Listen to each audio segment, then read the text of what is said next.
Hey guys, what's up? This is David from ConMenRDW here, and I'm doing yet another interview at PAX East 2023, day one. So many interviews done, so many awesome games, and we have another one, World of Horror from Isbrid Games, and I'm here with the producer of the game, Rob. Nice to meet you, Rob. Very nice to meet you. And also, apparently you also worked on like the art style for World of Horror. Yeah, when it comes to like the all the big beautiful marketing stuff that we got out at PAX East this year, a lot of that was kind of a faithful tribute to Pavel Kuzminski's Panstas, his original work, and we're just continuing those creepy one-bit Lovecraftian vibes as far as we can go. Yeah, the vibes of World of Horror is really unique to where it really got my attention because it gives anything with that like Japanese folklore horror type of thing.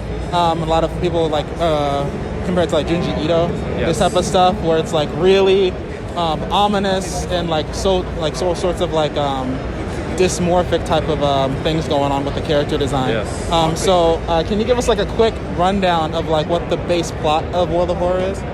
Yeah, so the plot is that basically you arrive in this town in 1980s Japan called Shiokawa, and it's a sleepy little fishing village, but something is not quite right, and basically there are old gods from another world or another dimension.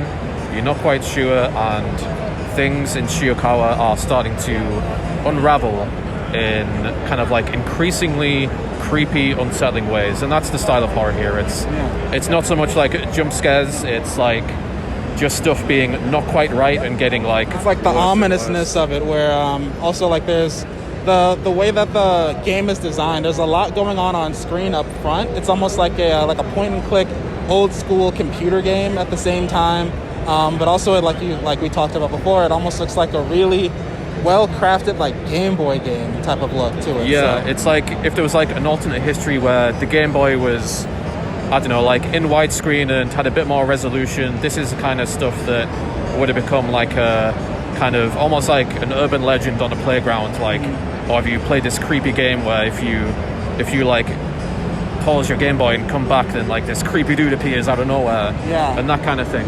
And it's also the gameplay is kind of like a turn-based RPG type of situation too, but also has elements that are kind of like meta influential with like that kind of mess with the player, like you mentioned, like Eternal Darkness kind of stuff like that. Yeah, so the old gods kind of set like the broader landscape that the player is working in. So at the beginning of each run, you'll get a random old god who is the big threat, which you are doing your best to delay and overcome. And these old gods will have an effect on stuff like how much damage you do to enemies, which buffs and nerfs are in play, the effectiveness of healing items, and when you rest in the bath to recover stamina or reason, that might be less than normal.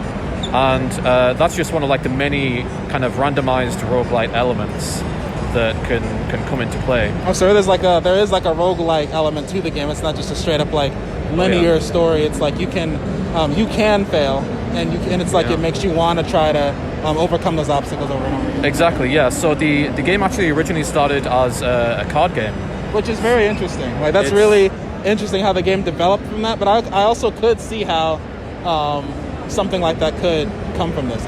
Yeah, so you'll see that carried through when you start, especially if you start a custom playthrough of the game. You'll be presented with basically a creepy shopkeeper selling packs of cards, and you have the option to select or deselect those cards, and each of those cards determines what kind of enemies and random events and encounters that you'll have in your playthrough. So the result is that almost every playthrough is different in some way. Like, you know, even we as like the people working on it, we play it over and over most days, and still we get surprised by what combinations come up. So World of Horror initially I saw was coming to Nintendo Switch, but it's also coming to PC and other platforms as well. Because of like the point and click nature of the game, would you say you would recommend playing it on PC, or is it also like optimized well enough where it wouldn't be too cumbersome on Nintendo Switch? So with PC, like the benefit is that you have the ability to mod the game, and there's already a very active modding community for World of Horror. If you go into the World of Horror Discord, there is like a ton of like really creative and creepy stuff that people are inserting into the game, like new enemies and characters and events. But on the Switch and PlayStation, when it drops in summer 2023, that will be optimized so that the kind of point and click aspect gets, adapted for stick controls. We're gonna have like a kind of quick mouse ability on the sticks, so you don't have to like drag it around too laboriously. It's gonna like feel snappy and responsive like a mouse would on PC. Okay, awesome, cool. Yeah, this does look like a game that I definitely would want to have like on the go, jump back into, play under the covers in bed, because I definitely will be playing this at night and not sleeping. So this was like a great game. Keep tabs on World of Horror from Isbrit Games. And also, thank you so much, Rob, for talking to me here at PAX East 2023. Like I said, guys, there's a lot of awesome games coming through. Lots of awesome stuff here. I'm going to be talking to a lot more devs at the show. And also, like you said, wish listed on Steam.